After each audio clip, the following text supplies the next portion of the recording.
उत्तर प्रदेश में अब नगर निकाय चुनाव 3 महीने बाद ही हो पाएंगे। सुप्रीम कोर्ट ने यूपी सरकार की याचिका पर सुनवाई करते हुए इलाहाबाद हाई कोर्ट के उस फैसले पर रोक लगा दी जिसमें कहा गया था कि यूपी में जल्द से जल्द निकाय चुनाव कराए जाएं।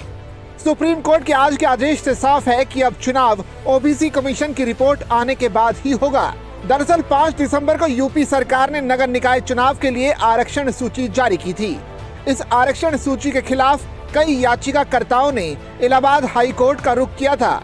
उनका कहना था कि सरकार ने ओबीसी आरक्षण सूची जारी करने में ट्रिपल टेस्ट के फॉर्मूले का पालन नहीं किया था और न ही कोई ओबीसी कमीशन बनाया गया था।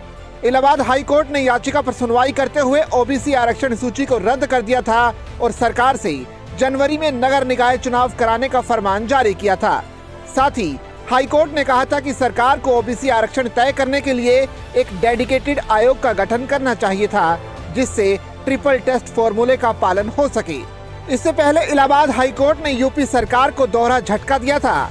हाई कोर्ट ने प्रशासक की नियुक्ति भी रद्द कर दी थी। हाई कोर्ट के फैसले को सुप्रीम कोर्ट में चुनौती दी गई।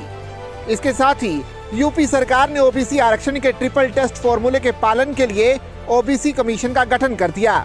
सुप्रीम कोर्ट में आज यूपी सरकार ने बताया कि ओबीसी आयोग को ट्रिपल टेस्ट की रिपोर्ट देने में 3 महीने का वक्त लगेगा। इस पर सुप्रीम कोर्ट ने कहा कि 3 महीने का समय ज्यादा है।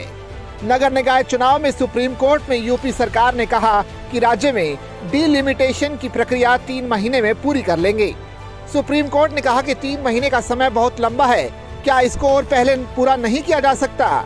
यूपी सरकार ने कहा कि कमीशन के अध्यक्ष नियुक्त किए गए जज साहब से पूछकर बताना होगा कि कितना समय लगेगा। इसके बाद सुप्रीम कोर्ट ने जनवरी तक चुनाव कराने की हाई कोर्ट के फैसले पर रोक लगा दी।